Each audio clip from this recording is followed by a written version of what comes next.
চাপে থাকা সরকার সমর্থন খুঁজছে, একটা রিপোর্ট দেখছি bdnews24.com। রাজনৈতিক দলের নেতারা বলেছেন সরকার কোনো সংকটে পড়লে তখনই কেবল ডাকা হয় দলগুলো। এটা তো সত্য। বর্তমান সরকারের একটা প্রবণতা লক্ষ্য করা যাচ্ছে, তারা রেগুলার গভর্নমেন্টের মতো অ্যাক্ট করতে চাচ্ছে, বিভিন্ন আইন কানুন ফরমান জারি করতেছে, এটা করতেছে ওইটা করতেছে।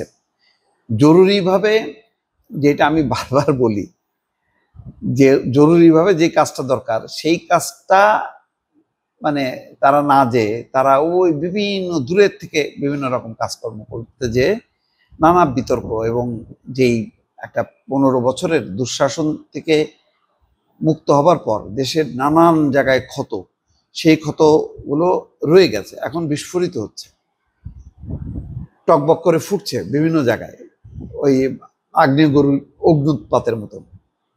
তো এই পরিস্থিতিটা মোকাবেলা করতে পারে কি? এটা বারবার বলছি যে এই সরকার কোনো রাজনৈতিক সরকার না, তার কোনো উইং নাই। একটাই উইং ছিল, সেটা এনসিপি ছাত্ররা নিজেরাই শেষ করে দিয়েছে। রাজনৈতিক দল গঠন করে তারা যখন কি ড্রয়িং রুমে চলে গেল রাজপথ থেকে, এটা শেষ।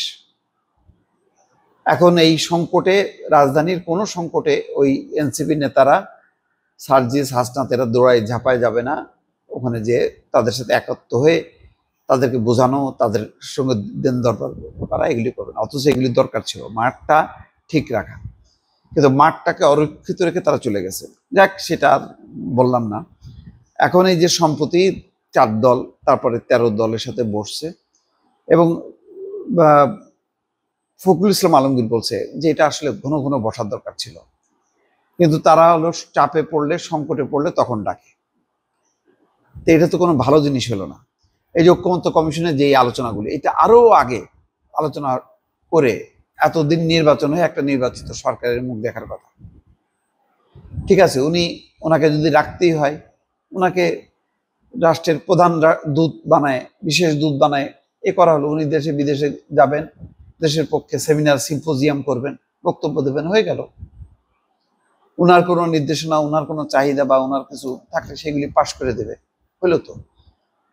কিন্তু একেবারেই রাজনৈতিক সরকার ছাড়া এভাবে রেখে দেয়া, এবং এখনো তো ধরেন বিএনপি জামাত ডাক দিলে যাচ্ছে, 2 দিন পরে তো যাবে না এই কারণে যে ওই যে লেভেল প্লেইং ফিল্ড না হলে যাবে না।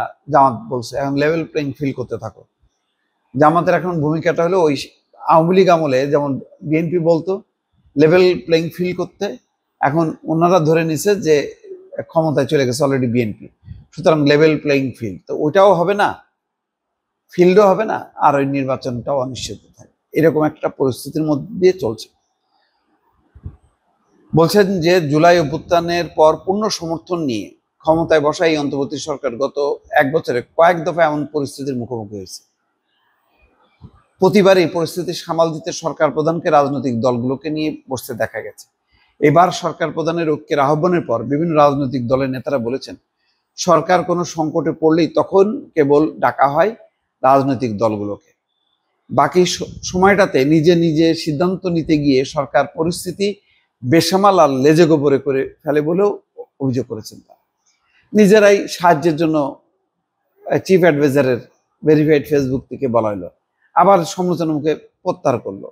বাংলাদেশ ব্যাংক একটা পোশাক নিয়ে সার্কুলার করলো, তাড়াতাড়ি আবার প্রত্যাহার করলো।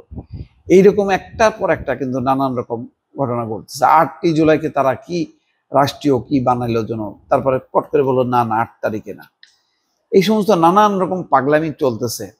তারপরে বললো যে কি একদিন ইন্টারনেট বন্ধ রাখবে। কি অদ্ভুত অদ্ভুত সব কর্মকাণ্ড, সমালোচনা হওয়ার পর আবার সেটা প্রত্যাহার করলো। এগুলি চলতেছে।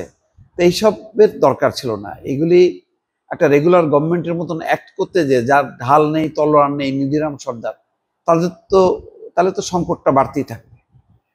সুতরাং যা করণীয় দ্রুত করা দরকার, সময় কিন্তু বেশি নেই। এই কথাটা বললাম। ভালো থাকবেন। আল্লাহ হাফেজ।